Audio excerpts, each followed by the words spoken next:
All right, let's dive right into this explainer and honestly transform you into a highly focused, completely stress-free academic weapon.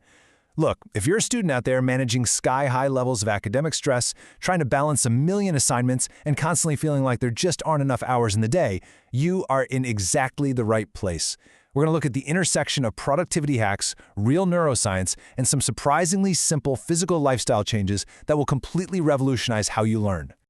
So let's directly tackle that awful, totally exhausting feeling of staring at a textbook but retaining absolutely zero information. Come on, we all know the feeling, right? You've been studying for 3 hours, but the second you look away from the page, your mind just goes completely blank. It is incredibly frustrating. And honestly, it's one of the absolute biggest drivers of academic anxiety. But what if I told you the problem isn't your intelligence, and it isn't even your motivation? First things first, before we even try to fix the issue, let's validate it. Your exhaustion? It's real. And it is totally natural that your tired, overworked brain just desperately craves digital distraction. Most of us don't actually have a focus problem. We have a setup problem. You sit down with the absolute best intentions, but then, your phone buzzes, and suddenly an innocent 1-minute break turns into a 47-minute rabbit hole watching videos about why pigeons bob their heads. Hey, it happens to the best of us. But consider this. What if you valued a single hour of your time at $10,000? Would that shock you out of making excuses? This is a massive, game-changing mindset shift. Instead of thinking of time as just time, try putting a ridiculously high price tag on it. If you spend an hour mindlessly doom-scrolling on TikTok when you actually plan to study, well, you literally just threw away $10,000. Ouch. It kind of hurts to think about it that way, right? But that's exactly the point. It forces you to ruthlessly prioritize your focus. So here's our roadmap for this explainer to dismantle that study anxiety step by step. Number 1, your mindset and foundation. Number 2, move more, sleep deeper. Number 3, the anti-distraction bubble. Number 4, study smarter, not harder. And finally, number 5, the ultimate study routine. All right, Section 1, your mindset and foundation. Let's start right at the base of the pyramid, which is all about reshaping how you view your own potential and capabilities. The crucial point here is comparing our chaotic old habits against a structured, totally brain-friendly new approach. The old way, those marathon 3-hour cramming sessions, it just doesn't work. Your brain's fuel tank simply wasn't built to last that long. Instead, you got to try the 52-17 rhythm. That's 52 minutes of laser-like focus, followed by a 17-minute completely guilt-free break. It actually mirrors your brain's natural ultradian rhythm. Oh, and ditch the high-carb, sugary snacks that make you crash hard. Hydrate and snack smartly on brain fuel, like nuts, dark chocolate, and blueberries, to keep that energy sustained. Moving right along to Section 2, move more, sleep deeper. This is exactly where we bridge the gap between your physical health and your academic stress. A recent clinical study on college students proves something amazing. Simply getting more daily steps literally primes your brain for success by massively enhancing deep sleep and preventing you from waking up at night. Researchers used polysomnography, which is the gold standard of sleep tracking, and found that higher daily steps significantly increased what's called sleep efficiency and N2 sleep. Now, N2 sleep is this critical stage where your brain transitions into deeper rest and actively consolidates your memories. Plus, being active decreased WASO, or wake after sleep onset. In plain English, move more during the day and you won't wake up at 3 a.m. panicking about tomorrow's exam. And the science here is just brilliant. Those extra steps directly lower your reaction times and boost something called BDNF.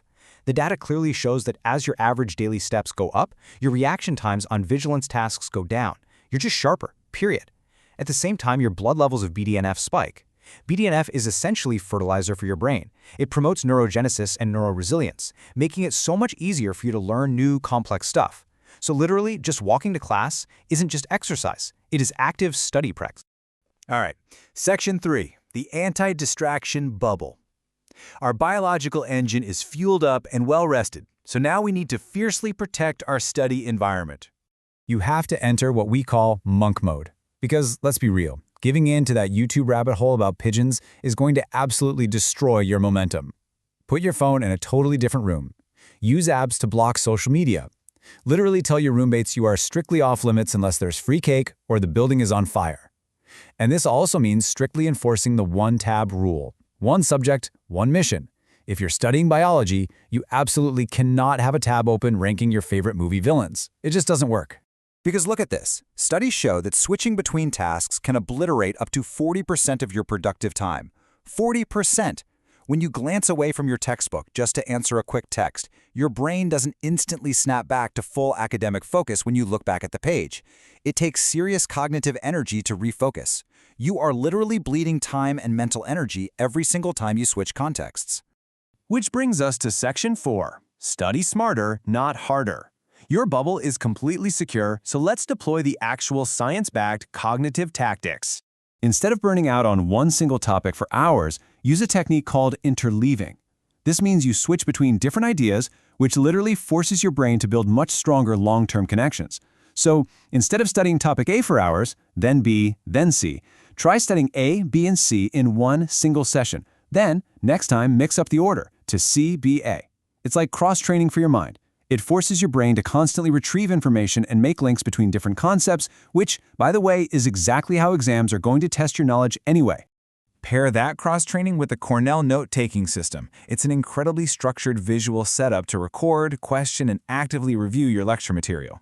Notice the layout? You've got a wider column for your actual lecture notes, a narrow Q column on the left to write questions based on those notes, and a summary section right at the bottom. The real magic happens after class, though. You cover up the main notes, look only at the questions in that Q column, and recite the answers out loud. Bam! Built-in self-testing. Okay, Section 5. The ultimate study routine. Let's tie all these biological and academic hacks together into one practical, completely foolproof game plan. When you're staring down dense, heavy textbooks, rely on the step-by-step PQ4R method. It's going to help you deeply comprehend challenging material and, thankfully, avoid those desperate all-nighters. Here's the flow. First, preview the chapter headings. Then, formulate questions. Next, actively read to find the answers to those specific questions. Reflect on how it fits with what you already know. Recite the information out loud without looking. And finally, review the whole thing to lock it in. It completely transforms reading from a passive, boring chore into an active, highly engaging mission. And when that big test is finally looming, follow this exact timeline to lock in your retrieval practice and keep your brain fueled. Start at least 2 weeks out with space practice, just 1 to 2 hours a week per course. The night before, whatever you do, do not cram. Do a high-level, big-picture review and get into bed early to maximize that N2 memory consolidating sleep we talked about. Then, the morning of the exam, eat some light protein and stay hydrated. You want your energy steady without the brutal crash of a heavy, carb-loaded breakfast. Just remember this: focus is a skill, not a switch. Every time you catch your mind wandering and you intentionally pull it back to your mission, you are actively training your attention like a muscle. You're not going to be perfect right out of the gate. You will inevitably get distracted. The key is just not to beat yourself up over it. Catch it, laugh it off, and gently bring your focus back. That simple act of pulling your attention back, that's the exact repetition that builds your mental discipline. So now that you've built a rock-solid foundation and armed yourself with these absolute game-changing tactics, what amazing academic milestone are you ready to conquer next?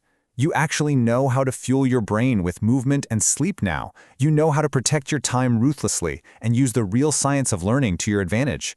The stress doesn't have to control you anymore. You finally have the tools to control it. Go build that anti-distraction bubble, step into your power, and start achieving those extraordinary goals.